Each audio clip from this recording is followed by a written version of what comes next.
President Kennedy's address to the nation has been hailed by the nation's allies as the only reply the West could give to red threats in Berlin. He spoke quietly yet firmly.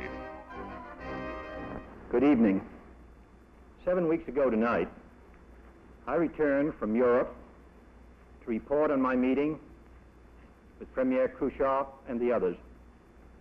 His grim warnings about the future of the world, his aide memoir on Berlin, the subsequent speeches and threats which he and his agents have launched, and the increase in the Soviet military budget that he has announced, have all prompted a series of decisions by the administration and a series of consultations with the members of the NATO organization.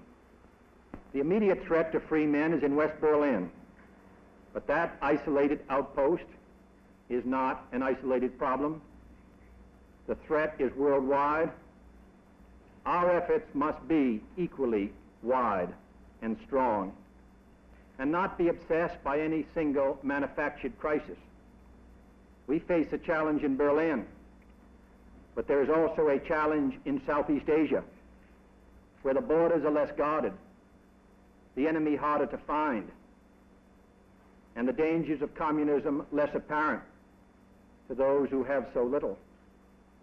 We face a challenge in our own hemisphere, and indeed wherever else the freedom of human beings is at stake.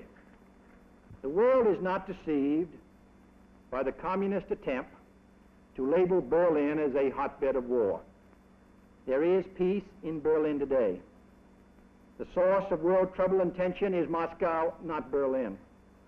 And if war begins, it will have begun in Moscow and not Berlin.